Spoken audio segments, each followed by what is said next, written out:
Ladies and gentlemen, welcome to the National Constitution Center and the final panel of Bill of Rights Day. Hooray! Happy 225th birthday to the Bill of Rights.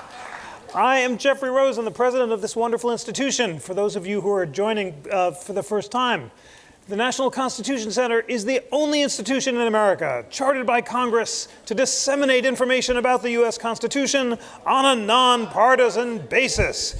And it is so exciting. On December 15th, 2016, the 225th anniversary of the Bill of Rights, to share with you, our great National Constitution Center audience, and with C-SPAN and with America, America's greatest teacher of the Bill of Rights, Akhil Amar. This is such a treat for me, ladies and gentlemen. You know, if you've been here before, Akhil was my teacher in law school. He taught me constitutional law. He is the man who kindled my passion for the Constitution. There is no greater teacher in America about the sources of the Constitution, the principles that animated it, and the necessity of translating it into a very different world. And what I want to do in our time together is to use this precious hour to see what Akhil wants to teach you and teach us about the Bill of Rights. Let's just review the basics and find out all the fundamental principles that we need to remember to educate ourselves on this 225th anniversary. I need to plug his beautiful new book, The Constitution Today, Timeless Lessons for the Issues of Our Era. I've read it. I've blurbed it or something. I reviewed it. Very generously. And what this wonderful book does, it's sort of the Constitution on deadline. Akhil, in addition to being, I'm using my words advisedly here, he is America's greatest teacher of the Constitution. And in addition to that, he is also a constitutional journalist. And he wrote all of these great pieces on deadline over the years and decades for the New Republic, for Slate, for great publications. And he collected them kind of like the Federalist Papers so that you can see in real time how the timeless principles of the Constitution and Bill of Rights were being played out in the news. And he just integrates them in this great way. And one thing you get from this book is Akhil's incredible contribution to the methodology of constitutional interpretation. So I want to jump into our conversation in a second, but Akhil, in addition to being America's great teacher of the Constitution, is the greatest of what some have called the new textualists or progressive originalists. What Akhil did is to insist that the text and history of the Constitution and Bill of Rights, neutrally studied, can lead to progressive as well as conservative and libertarian results. It's a nonpartisan, very principled version that inspired a whole generation of law students, including me, to really learn about the text and history of the Constitution and apply it to modern circumstances. So we'll talk about the book, but I think it's really important to just start with the Bill of Rights, Akhil. Thanks. So welcome home at the National Constitution Center. And why did Madison initially resist a Bill of Rights? And this is home, so thank you so much for having me back. I remember when this was just an idea, this amazing center, and now it has 3 dimensions. It is a great space to study not just the original Constitution, but the amendments, because without the amendments, I'm not sure that we could all celebrate it today, black and white, male and female, Jew and Gentile, to the extent that we can today. The framers, great though they were, who met, of course, just right across the mall here at Independence Hall, great though they were people of their era, and they weren't perfect. And one way of thinking about the amendments is a making of amends for some of their lapses and even sins. And that making of amends begins, that's what these amendments, with what we call the Bill of Rights, even though that phrase doesn't appear in the Constitution. It's maybe an element of America's unwritten Constitution, if you will. That's what we call it. And it begins with a very interesting story of a pivot by James Madison, who opposed the idea of a Bill of Rights at Philadelphia in the last week, really, of their deliberations in September. and I'll tell you why he opposed it. And he largely opposed a Bill of Rights, although less emphatically, during the ratification process, and yet he's the person who really spearheaded these first set of amendments, what we call the Bill of Rights, in the first Congress. And without his really relentless championing of this idea that he originally rejected, and then privately at Philadelphia, and then publicly poo-pooed, and then later you see he's championing it. Without that pivot on his part, I'm not sure there would be a Bill of Rights, and I don't think it would look quite like it does. So first, why did he oppose it at Philadelphia? Now, I'll tell you my actual view of why, because sometimes people aren't even fully conscious of their own motivations. Human beings are complex. My own reading, because he comes up with all sorts of principled arguments. The problem is the principal arguments don't really make sense. They don't add up, and they contradict each other. I don't own a dog, it didn't bite you, and you kicked it first. That's the triple dog bite defense. So, a Bill of Rights is a bad thing. It's an unnecessary thing. Oh, and by the way, we already have one. That's actually what Madison and others say. A Bill of Rights is a bad and dangerous thing. Oh, and there already is an effective Bill of Rights in Article 1, Section 9, and Article 1, Section 10. Well, you could believe one of those, but when you say all three, so what's up? My candid view is that when late in Philadelphia, George Mason, who had really been the originator of America's first Bill of Rights, the Virginia Declaration of Rights, which took shape even before the Declaration of Independence in June of 1776. George Mason was the father of the Virginia Declaration of Rights, a state constitutional declaration. And he's at Philadelphia, and you will remember that he's one of three people who stays to the end and doesn't sign the thing. So in Signers Hall, right across here, you'll see him and Edmund Randolph and Elbridge Gerry standing apart.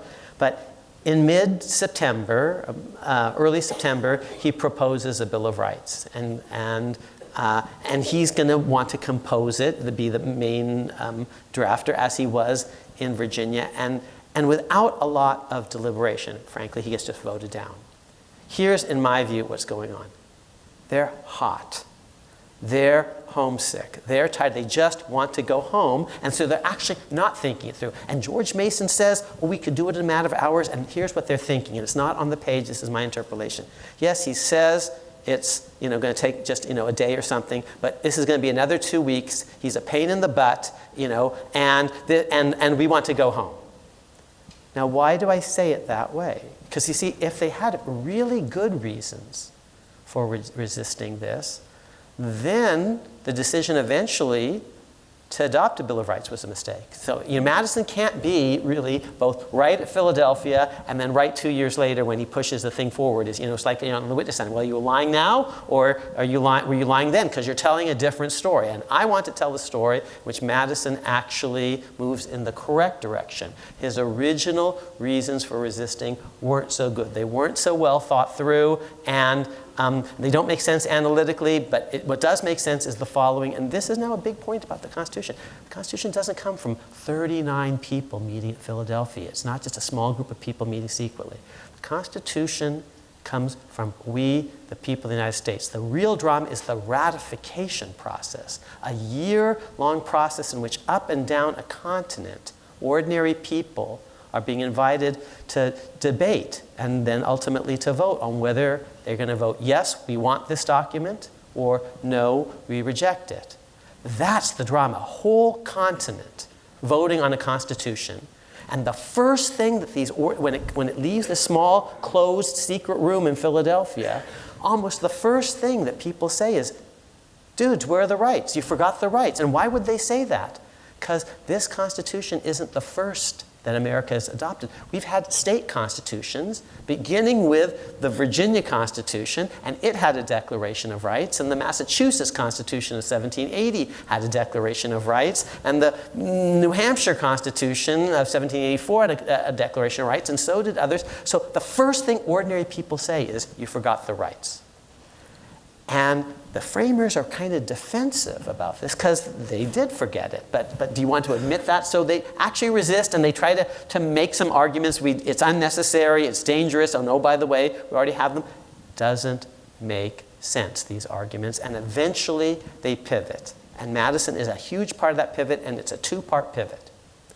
First, during the ratification process, a bunch of Federalists say, you know what, if you guys really want a Bill of Rights, fine, let's adopt the Constitution, and then we can add a Bill of Rights. Because one of the great things about the Constitution is it's amendable. It's easier to amend than the Articles of Confederation. Articles of Confederation, in theory, can't be changed unless 13 state legislatures say yes, and you're never going to get 13 to say yes, because Rhode Island is going to say no, or New York. There's always one, and you know that just from life. There's always one, and so if we stick with if you vote this thing down, we're stuck, and we're never going to be able to move forward. If you vote yes on this, then we can amend it through Article 5. We only need 2/3 of the House, 2/3 of the Senate, 3/4 of the state legislatures, and then we can actually make improvements. So a bunch of Federalists say, if you guys vote yes, we promise that we'll work with you to think about maybe revising it. Madison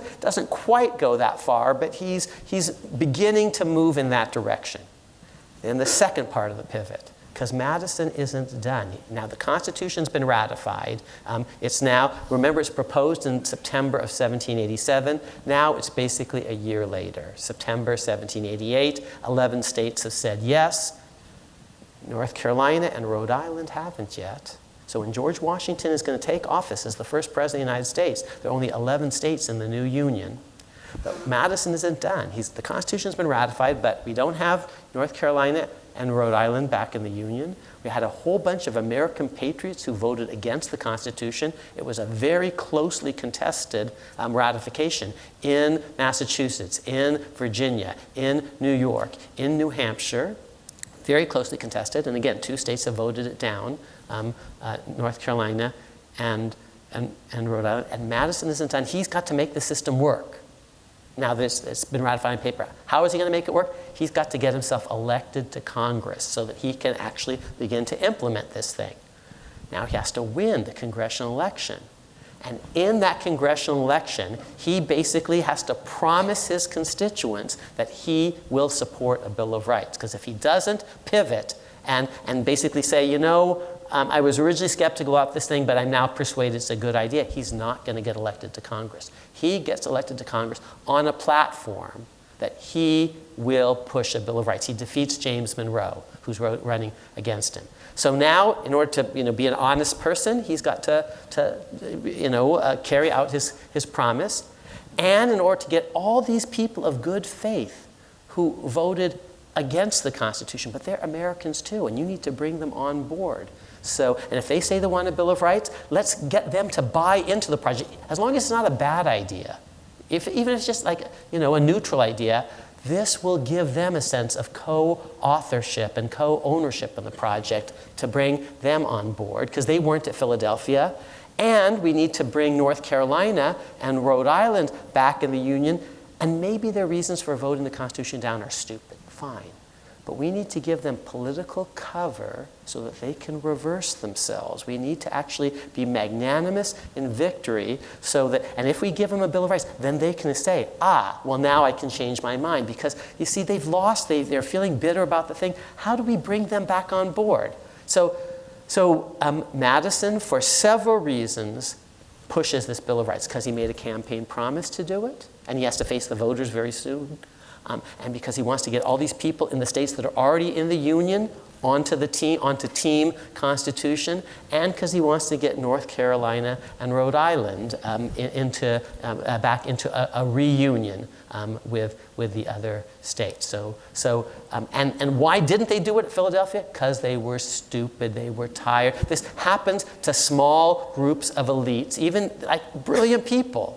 Ben Franklin, George Washington, but a small group of people is not as wise as the American people generally. That's what you believe if you're a small d Democrat. I'm a small d Democrat. I think there's wisdom in the broader polity. And so the people in the ratification process were wiser than the 39 folks at Philadelphia, who basically were hot and tired.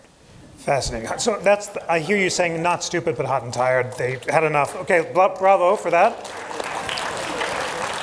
And I now understand that Madison's two reasons, as Akhil said, it's unnecessary or it's dangerous. Unnecessary because the Constitution itself is a Bill of Rights. Dangerous because people might assume if the right isn't written down, it's not protected. Was a smokescreen to the fact they wanted to get out of town. Okay, so Madison pivots. Because if those were really good arguments, then it was a mistake to have a Bill of Rights. Yes. And since you mentioned, one of the reasons is, it's dangerous because if you itemize rights A, B, C, and D, maybe you're implying that those are the only rights, and you don't have rights to E, F, and G. Because you don't say you have a right to raise your kids, you have a right to wear a hat, to play the fiddle, to have a pet dog. The number of rights that Americans really have are infinite, and we can only specify so much. And if we specify so much, that's actually going to be dangerous because we're implying that these other rights don't exist. That's not a great argument because states already have bills of rights. And it's not a great argument because we eventually adopt. But Madison now needs to, for himself, give cover to the Federalists. So he drafts a 9th Amendment that actually says the enumeration of certain rights in the Bill of Rights doesn't mean that they're not others. And so just as he's giving political cover to the critics of the Constitution and now come on board, he has to give a little political cover to people like himself who oppose this. And so it really is someone who actually is, in a very sophisticated way, trying to get everyone to work together. Okay, so which is maybe a lesson for us all today, because we're a deeply divided country right now. We are, but we're united by this beautiful Bill of Rights, and we're going to talk about how Madison chose the rights that he did. So one or two of you may have seen me this morning plug the thrilling interactive Constitution, which you can get in the App Store and at constitutioncenter.org. And one thing that this beautiful transformative education platform does was inspired by my studying with Akhil in law school long ago. Because I asked Akhil, how did Madison pick the rights that he did? And he said, go to the state constitutions and study what rights they had, because Madison cut and pasted among them. And this was a long time ago, in 1990 or so, and there was a book, a 2-volume set by Schwartz, and you had to read the book. So I thought, and my colleagues here at the Constitution Center thought, let's put them online.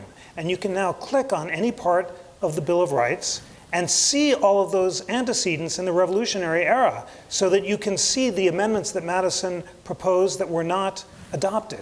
And I want to start with those, Akhil, because they're so important. There were at least 5 of them, the 2 that ended up being part of the original 12, which we talked about this morning.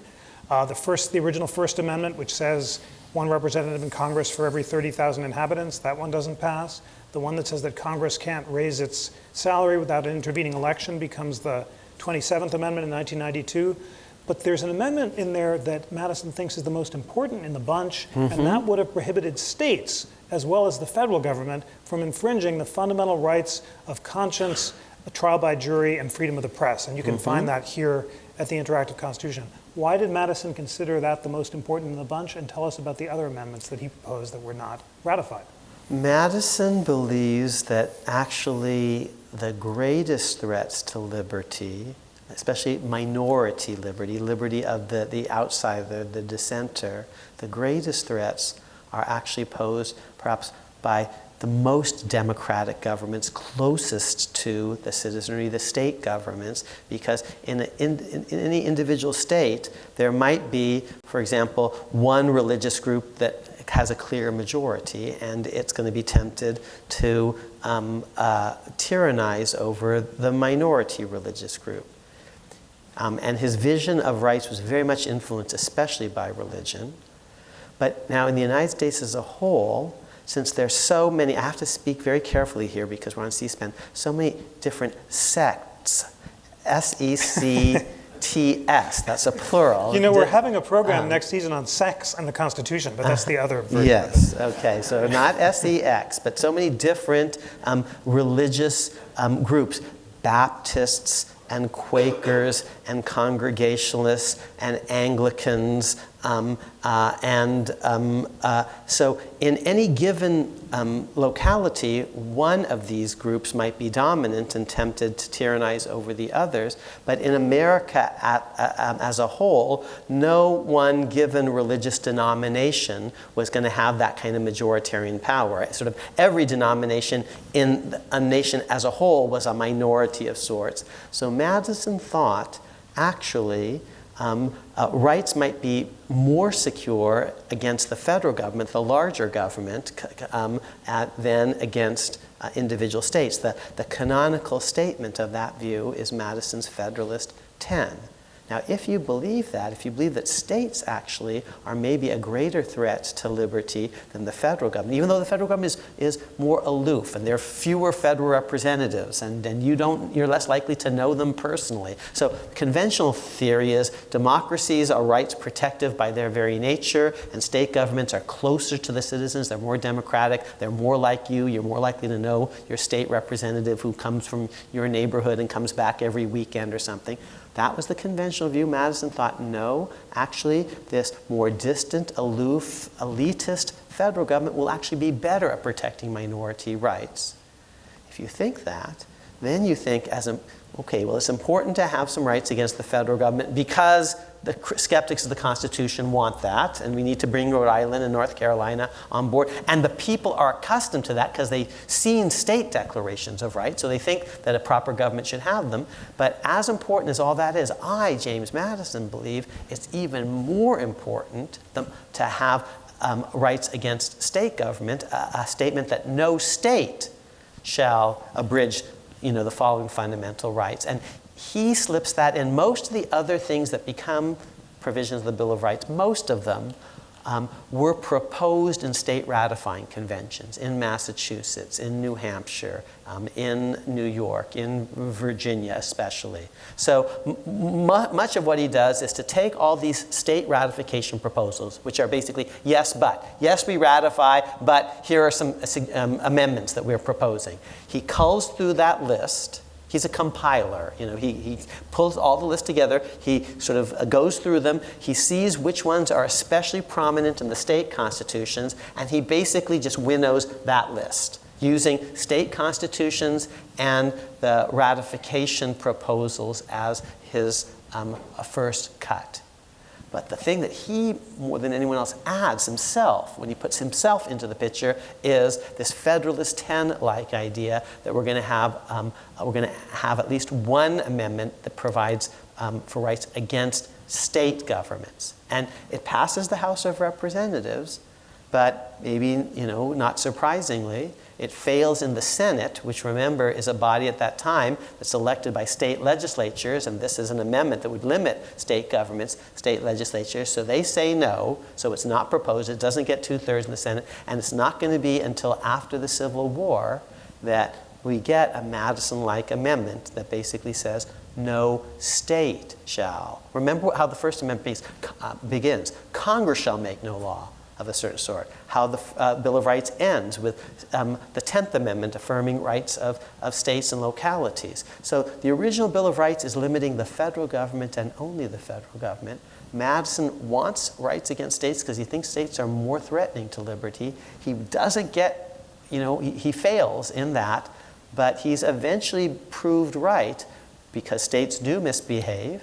And they misbehave so greatly that eventually there's a civil war precipitated by state misbehavior. And in the aftermath of that, another amendment is adopted, a making of amends that does actually say in its second sentence, no state shall, and what it says is no state shall make or enforce any law which shall abridge the privileges or immunities of citizens of the United States. Now, what are those privileges and immunities? Things like conscience, free exercise of religion, freedom of expression, jury trial, etc., etc. Things in the Bill of Rights, fundamental rights, that now, henceforth, no state should abridge. And the prototype of that 14th Amendment is Madison's original amendment, which, interestingly enough, was 14th on the list of amendments that passed the first House of Representatives. Wow.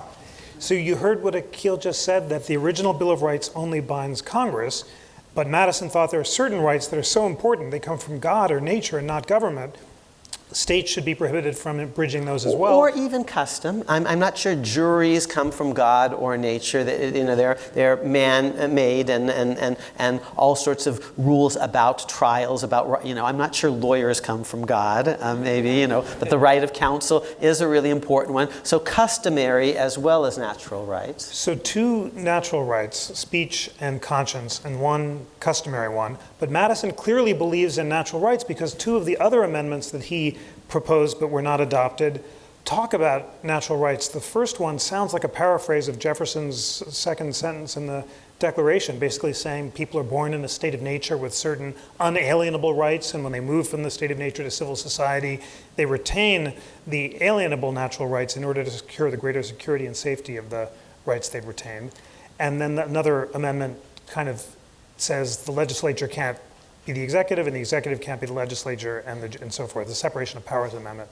Tell us about Madison and the framers' vision of natural rights, and if they knew what these rights were and why they came from, is that one reason that they thought a Bill of Rights was extra secure but not necessary? Well, I'm laughing or smiling because a lot of what I know about natural rights I actually learned from one of my great teachers of constitutional law, whose name is Jeff Rosen, who was my student, and who wrote a really great paper that he published as a note in the Yale Law Journal that reflected in part on a theory of natural and inalienable rights. And the first of these, he studied, and where would you study these? You'd study the state constitutional backdrop and antecedents of the Federal Bill of Rights. But he studies a man named Theophilus Parsons in Massachusetts and other folks. But if you are a natural rights theorist and you think that rights come from the Creator, and the Declaration of Independence is a statement of this. We hold these truths to be self-evident, that all men are created equal, that they're endowed by their Creator with certain unalienable rights, and that among these are life, liberty, and the pursuit of happiness. Well, one, and maybe not property, maybe property is created by man and law and custom, maybe not, there are debates about that, but maybe the first thing, and it is given by the Creator, and it's unalienable because it's not just a right, it's a duty. It's not, you can't give it up even if you want to. What does unalienable mean? You can't alienate, you can't trade it away, you can't sell it, you can't give it away even if you want. And the greatest thesis is conscience, and God, on this view, has endowed humanity, man meaning all humans, with conscience, and it's and you can't give that up even if you wanted, because you can't turn yourself into an animal. What it means to be a human being is actually to be able to think for yourself, to try to figure out what is right and what is wrong, and you can't and other people can't tell you that. You have to figure that out for yourself. Other people can't eat for you. Other people can't sleep for you. Other people can't defecate for you. There's certain things that you can only do for yourself. They're unalienable. And one of them is this idea of thinking for yourself and trying to figure out in this world, what end is up, what is right and what is wrong. There's these rights of conscience. They're duties that you owe your Creator, actually. They're not just sort of rights. Many people on this view believe that life was such a thing too. Life was actually a gift from God, and you couldn't relinquish it even if you wanted. Therefore, you have no right to suicide on a certain view. Life is unalienable because it's a gift from God that you're not actually at liberty to spurn. And so your life is unalienable. It's not because it's not quite yours. It's fully. It's also and conscience is the greatest of these. And rights of expression ultimately on this view grow out ultimately of freedom of thought, which is, I think, the deepest of the natural and inalienable rights on one view of the matter. There are many views out there, but I've tried to, and my teacher, who's here now, will tell me how much I've got right and wrong. No, that's beautiful, and I want to ask whether the rights of conscience, as you put them, are the right to believe or not to believe in God. It really is a duty of being a reasoning human being. And Jefferson believes that we all have certain faculties, ranging from passions at the bottom to reason at the top, and we have a duty to develop our faculties, as both Jefferson said, and then Brandeis quoted him in the Whitney. To pursue happiness. To pursue happiness. And develop. And how can, belief, can that be forced or mandated? You could try to show something, and you could try to stimulate belief, but how can you mandate belief, internal conviction? I'm not sure on this view that such a thing could happen. And they would have said it's totalitarian to try to demand other people believe certain things. Now you can try to persuade them through appeals to reason, and in other traditions to revelation. So these are men, and they're men of the Enlightenment. They have a tremendous faith in reasoned deliberation. What would they make? I just read that the Oxford English Dictionary calls the word of the year in 2016 post-truth. And what would they make of a post-truth society where citizens don't seem able to agree about facts? Yeah, I think they would be deeply disheartened by that. I'm a child of the Enlightenment, so what would they tell us we should do to overcome this post-truth society and try to achieve some sort of common reason? Well, one thing, it's always difficult to try to imagine what they would tell us, and historians don't like playing the game. Well, what would Thomas Jefferson think? Well, Thomas Jefferson would be dead. So they will tell you what he did think, and they are hesitant. But law professors are different because every day we have to decide. And it's not that we're bad historians; it's that we're playing a different game. We're trying to do a different thing. We are actually trying to apply principles that were laid down many years ago to figure out whether plaintiff or defendant wins in the current case. So actually, we do think about that a lot. And I would say one thing that they would encourage is that we have to actually talk across the divide and talk to people who don't live necessarily in our neighborhood or worship in our church. They're imagining a Congress in which people from different parts of the country that aren't communicating with each other will come together, and the people in Congress will exchange information and ideas and perspectives, and every one of them is expected to perhaps be persuaded or to make certain adjustments, certain compromises that the folks back home might not love, but the folks back home don't know about folks in other homes and other districts that see the world very differently. And the point is that we're supposed to actually try to talk to each other, and we do that in newspapers, but also in Congress. And they think that when someone makes an argument, you're supposed to make a counter-argument. And the Federalists actually do very much try to respond to the Anti-Federalists. And Madison, in the end, comes to believe that the arguments he made against the Bill of Rights actually weren't quite so good. And there was an answer to rights are dangerous. The answer is add a Ninth Amendment, so they won't be. He comes to think that he had undervalued certain reasons for a Bill of Rights, like that they could be judicially enforceable, which is something that Jefferson reminds him of in correspondence. So he is in exchange with other people who have different views than he does, and he actually learns from them. The Baptists in his district say, we trust you, we like you, you've been for religious freedom for a long time, from the 1780s, mid-1780s, the Virginia Bill of Religious Freedom. We actually trust you, we know you actually believe in religious liberty and equality, but we think you're actually betraying that when you seem to be opposed to a Bill of Rights. And he listens to them, and he better, because if he doesn't, he's not going to get elected. And he says, I hear you, and actually you have a point. And so I think they would say we do have to, the Constitution was very divisive. People got very agitated on each side, and it was adopted by a vote of 30 to 27 in New York. And just so we're clear, the 30 is more than 27, and so the 31, because back then, like if you got more votes, that was actually, you see. Akhil on a nonpartisan basis. No. The center has to be nonpartisan. I don't always have to be nonpartisan. You just have to bring in someone else. I'm being playful here, but the 27, we're not very happy at having lost. A lot of raw feelings, and here's what's really impressive. America is actually divided pretty deeply between Federalist and Anti-Federalist, and one of the most important facts of the Bill of Rights that's often not understood because we focus on what it says rather than what it does.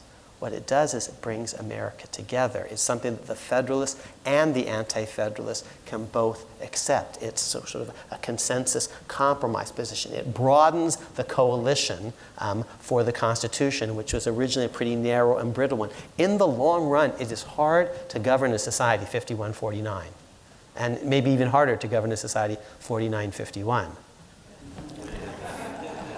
I need to take one more beat on the nonpartisan historical point because it's so important. At the end of his life, Madison is wondering whether public reason is possible.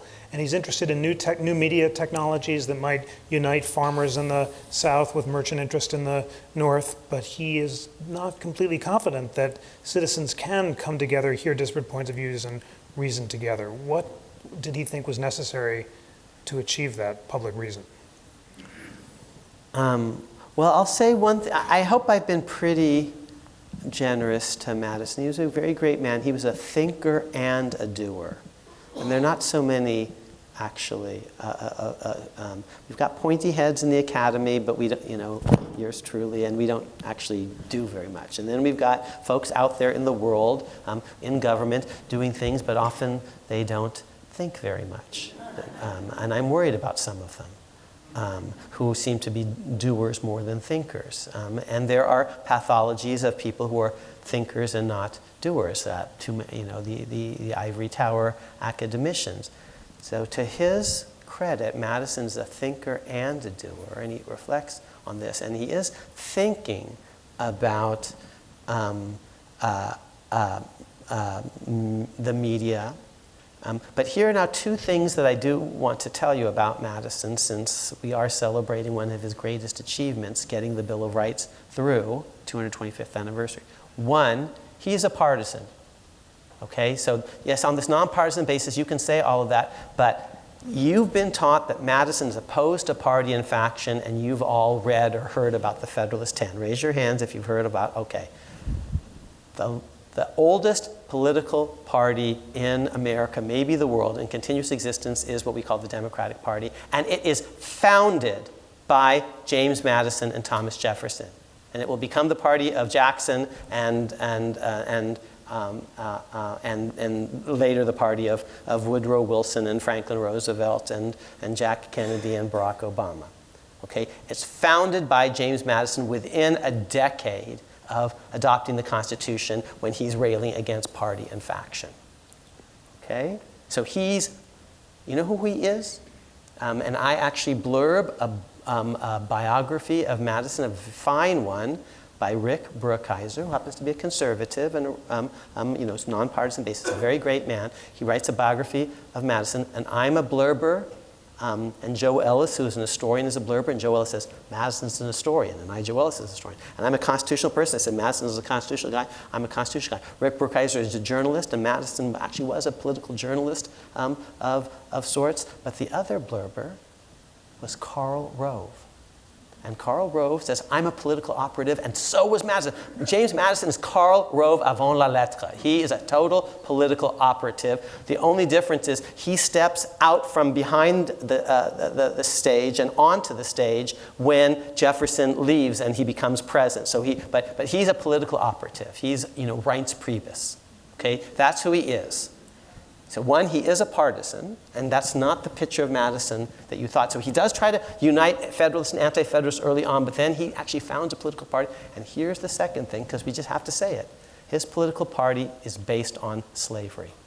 The Democrat Party is a pro-slavery party, and it's going to get worse and worse and worse. And the party of Jefferson and Madison is going to become the party of Jackson and it's going Andrew Jackson become the party of Roger Taney and the party of Dred Scott, and it will be the party that almost destroys America. And so I need to tell you all of that because we can take Madison and all his academic and theoretical pretensions very seriously, and I do, but I also want you to see that he fooled himself and other people because he was, unfortunately, more in the grip of slavery, which is not about reason and enlightenment and natural rights and all the rest. It's a violation of every fundamental principle of right and wrong and decency. And he knows it. So he doesn't actually, the South Carolinians make, they say slavery is a good thing. Jefferson and Madison know it's wrong and they don't free their slaves. So that needs to be said as well as we celebrate, because remember how I began. Said amendments are making of amends for some of the lapses and the sins. The Bill of Rights begins that project, but it doesn't end it. Most important of all on this view, and I'm looking at my friend Tom Donnelly here, who's at the National Constitution Center and is involved in the second founding project, which is a huge project here at the National Constitution Center. The most important thing that you need to understand is that, and it's ironic and apt at the same time, that the amendment that eventually fulfills Madison's vision, the 14th Amendment, the amendment that says no state shall, is going to be an amendment that is proposed by the anti-Jefferson party, Lincoln's party, the Republican Party, and they're going to get into the Constitution an amendment that says no state shall, just borrowing from Madison's words, no state shall violate fundamental rights like conscience and thought and expression and jury trial and right of counsel and the rest. And they're doing that. And now these rights aren't just going to be for white folks, are not just going to be, they're going to be just for free people because all are free. Because before the 14th is this 13th Amendment putting an end to slavery. So now Madison's vision, so it's ironic and apt at the same time, because at his best he understood these things, but at his worst he betrayed these things. But now the 14th Amendment codifying Madison's vision, but in a way that benefits not merely his nieces and nephews, but also the nieces and nephews and children and grandchildren of his slaves. And that's, and we're not done with the 14th Amendment, because we're going to, what about women and what about poll tax disenfranchisement? And even today, you see, we're not done. The amendment project is a project of making amends for their lapses and sins, because as great as they were, those folks, those 39 people who signed the thing across the way here, they were not perfect. Okay, so we need to ask a basic question here at the 225th anniversary. How did Congress choose the 12 rights that they did, and what are the basic things that you want our audience to know about what the Bill of Rights protects? The most basic thing, and I've already given you some hints about it,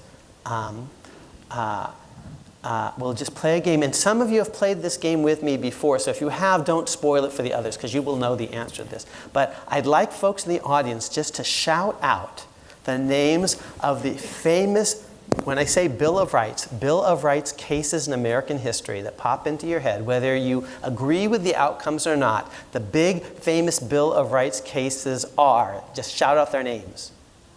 Dred Scott, Gideon, Brown, Roe v. Wade, I heard, Marbury versus Madison,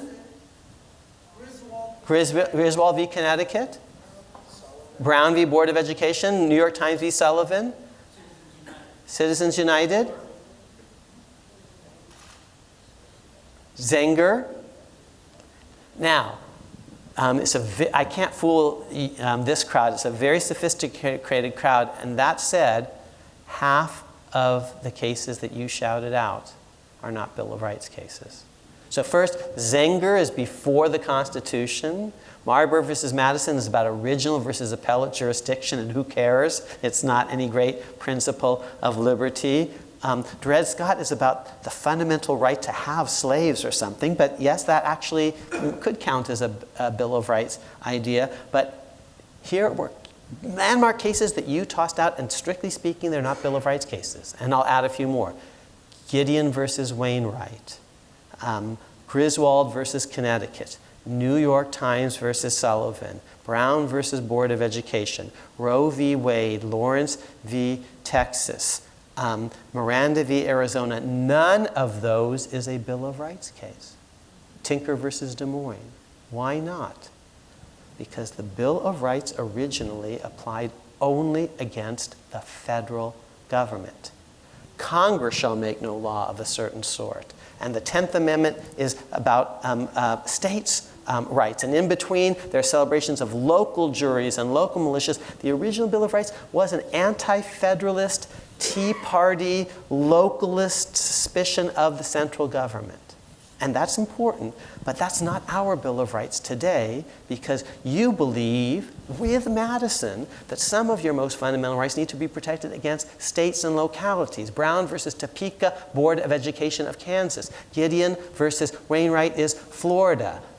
Roe versus Wade, whether you agree with it or not, is Texas. Lawrence versus Texas. New York Times versus Sullivan was an effort by Alabama to shut down free speech. Miranda v. Arizona, again, Griswold versus Connecticut. Most of the cases that ordinary people think of as Bill of Rights cases aren't Bill of Rights cases, because the amendments are only about limiting, the original Bill of Rights, limiting the federal government. So, what kind of cases are Gideon versus Wainwright, and Lawrence versus Texas, and Brown versus Board of Education, and New York Times versus Sullivan, if they're not Bill of Rights cases? You now know enough to know the answer. What cases are they? They're 14th Amendment cases. No state or localities, which are part of states, shall make or enforce any law which shall abridge these fundamental rights. That's the second founding, a second Bill of Rights, the one that actually is more intuitive for most Americans today, because states misbehaved, because Madison lost when he tried to get that original 14th Amendment passed, saying no state shall violate fundamental rights. But the Senate didn't go along, so he lost that fight, but he wins in the end thanks to the 14th Amendment. And it's utterly apt that we give Madison the credit for the final 14th Amendment, but it's also a little bit ironic, because all of this is precipitated, this 14th Amendment, by the slaveocracy's abuse of power. And alas, Madison and Jefferson were charter members of that slaveocracy. They founded a political party whose base was basically a Southern base that benefited hugely in the Electoral College and elsewhere from the presence of slavery. Because of the 3/5 clause, Jefferson and Madison and their party is going to get extra electoral votes every election, because the Southern states that are voting for them are getting extra seats in the House of Representatives, and therefore also in the Electoral College, because of the existence of slavery, because of the so-called 3/5 clause. So it's both, ironic and apt. But our Bill of Rights does descend from Madison, but through the 14th Amendment, through Lincoln. And so as we celebrate today Madison's achievement, I think we also have to bow our heads in thanks to Abraham Lincoln and his generation, which is what the National Constitution Center calls the second founding project. And there's no place in America that I think has focused more on the significance of that than this place here, led by Jeff and Tom Donnelly, the Constitution Accountability Center, which is this great organization in Washington, D.C., founded by the late Doug Kendall and now headed up by Elizabeth Wydra, are also huge partners in this second founding project. It is a very exciting project. We just had the most wonderful event on the 150th anniversary of the 14th Amendment in the archives in D.C. just a few weeks ago, and you can watch it on video. So just to connect the dots and the math, the 77 years and blah, blah, blah, working backwards, the 14th Amendment is proposed basically, in effect, during the 75th anniversary of the ratification of the Bill of Rights, which is why this year is, really 150 for the second founding and 225 for the Bill of Rights. Wow. You've argued so powerfully that the original Bill of Rights designed for the people was really focused on citizens. What were these basic rights of citizens that the framers thought were necessary to include in the original Bill of Rights? Well, when we say, well, the First Amendment was first because it's the most important, that's kind of yes and no. It is the most important, and for the framers of the 14th Amendment, that First Amendment was first. But remember that when Madison's proposing his amendments, what we call the First Amendment was actually third on the list. And it only became first because the first two items on the list actually weren't ratified by enough states at the time. Can I just jump in and ask you, why weren't those two amendments ratified? The original First Amendment was about congressional size, and almost every state that ratifies the rest ratifies it. The only real difference is Delaware, and Delaware doesn't want a big House of Representatives. It wants as small as possible. It would love it if the House of Representatives were consisted of 13 people, one for every state, smaller than the Senate, which constitutionally you could have. One for each state. Each state has to get at least one. But if that happened, Delaware would have equality, you see, in both houses, which is what the Delaware folks wanted at Philadelphia. So Delaware is really the only state that ratifies what we call the Bill of Rights and not the original First Amendment. And that's because it doesn't want a big House of Representatives. And the original Second Amendment that says Congress can't raise its salary, why didn't that go through? Well, it eventually does, and I don't quite know exactly why it didn't generate enough interest early on. So you've got me stumped on that one. I've never been able to fully figure that one out. But it is, though, poetic that the amendment that ends up being ratified as the First Amendment celebrates speech and press. It's poetic and apt because from a structural point of view, speech and press and conscience are really kind of prior to everything else. You really can't have a democratic society unless people are free to think for themselves and speak for themselves, both politically and religiously. It's really impossible to imagine a genuinely democratic project. So I would say, put differently, even if we didn't have the First Amendment, I would have thought that those are basic presuppositions of the system as a whole. So it is apt that, in some sort of deep way, poetic, even though a coincidence, that it ends up being the First Amendment. So when you say, something like, well, the First Amendment's there first because they thought it was most important, it's like someone who says, well, if English was good, I think it was Ma Ferguson, if English was good enough for Jesus Christ, it's good enough for me, And you laugh a little bit, but, there's something there too, I suppose. Okay, I'm going to ask you at the end, so you can start thinking about it, about why our audience should care about the Bill of Rights and why it's been important. But first we have a couple of questions from our superb audience. While initially opposing a Bill of Rights, some of the framers expressed concern that in enumerating rights, some would inevitably be left out, and thus the rights of the people would be rendered incomplete. Do you believe there are rights that should have been included in the Constitution but were not, and even to this day have not been added? Well, that's where the Ninth Amendment comes in and says, suppose we did leave some stuff out. The fact that a right isn't mentioned doesn't mean it doesn't exist. I'll give you some, but now the question is, well, how do we find these unlisted rights? And in a book that I haven't plugged in the last 30 seconds, a book called America's Unwritten Constitution, I try to give you, the reader, some tools and techniques, because Jeff is right. I really believe in method. I think the constitutional law has rules. And when I call it a game, I don't mean to trivialize it. I mean that it has rules, just like baseball does, or tennis. So if a right isn't enumerated, but it's maybe implicit in the structure of the Constitution as a whole, you should protect it.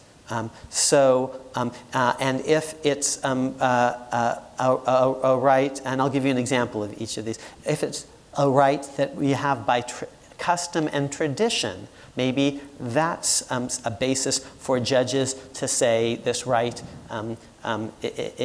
exists, and this is not because judges personally like it or don't like it. They're actually trying to see, what are the privileges and immunities of citizens? What do citizens understand their own rights to be as a matter of lived practice? If we're talking about rights of the people, what do the people understand their own rights to be? So suppose we didn't have a First Amendment at all. Wouldn't you think that a right to speak out politically was just implicit in having free and fair elections? I would. So there's an example of a right that exists even before it's textualized, for example. How about a right, for example, to present evidence on your own behalf if you're a criminal defendant? It doesn't say that in so many words. It says you have a right to confront witnesses against you and compel the production of witnesses in your favor. But what about a right to introduce physical evidence that shows that actually you didn't do it? Well, it doesn't say that, but of course that has to be a right, because the whole structure of the rights that are mentioned are basically to give you a chance to show that you're innocent. And so we've mentioned a few things. You have to have a right of counsel, you have to have speedy you have to have public trial, you have to be able to confront witnesses against you, you have to be able to compel the production of witnesses in your favor. But that whole system, when you look at it, when you look at what are express rights, things are implied. Do you have a right to pen a private letter and to have that be free from government punishing you because of what you say in a letter? Well, strictly speaking, that's not speech, it's not oral, it's not a printing press. You could say, well, it's not press, it's not speech, it doesn't exist. Or you could say, no, the whole point of the system of speech and press and the system more generally is Americans have to be free to communicate with each other. That's implicit in the whole system. So the Ninth Amendment is a very important reminder that not all the rights are textually specified. Then the game, and I don't mean to trivialize it, becomes, well, how do you find them if they're not? And I've given you at least two ways of finding it. One, looking at the things that are mentioned and interpolating, seeing kind of what's implied by the things that are actually expressed, implied rights. And a second, these that kind of go without saying, is looking at evolving American traditions and customs and cultures. No state other than Connecticut, my home state, ever made it a crime for married couples to use contraception. So Connecticut was basically un-American in doing so, and that's actually what Justice Harlan writes, actually, in a companion case to Griswold, saying there's an unenumerated right for a married couple to use contraception in the marital bedroom, because that's basically just a right of American tradition and culture. And I hadn't paid attention to that sentence, by the way, in Harlan, until I read a passage from one of my great teachers who pointed out that passage. His name is Jeff Rosen. He pointed out that passage to me, but now let me do it in one final way. The Fourth Amendment talks about the right of the people to be secure in their persons, papers, houses, and effects. The Third Amendment talks about a right to not have troops quartered in your houses. Well, what's up with that? Why are houses different than factories or shops or warehouses? Here's why. Because houses are places of privacy and domesticity. It's not about protecting the building as such. It's protecting about the home life within. Now, we call that home life privacy. And we can see it implicit in the Fourth Amendment and implicit in the Third Amendment, singling out houses, but also part of American history and culture. It doesn't say you have a right to have a pet dog or to play the fiddle, but I'll be damned if they try to take my dog away from me, because this is America. And by the way, what's true about dogs might be true about guns. And so even if there weren't a Second Amendment, you see, there might be an unenumerated right, as a matter of American history and culture, to have a handgun in your home for self-protection. I don't have one in mine. They scare me. But if you want to have one in yours, that's, I would say, not just, forget the Second Amendment, forget the 14th Amendment. That's an unenumerated right. And I say that in this new book. So those are examples of unenumerated rights. Ladies and gentlemen, you can tell that I know, like me, you would like to spend an entire afternoon learning from Akhil, but Bill of Rights panels have to end on time. So Akhil, the one paragraph version, it's on its 225th birthday. Why should Americans care about the Bill of Rights, and why is it important?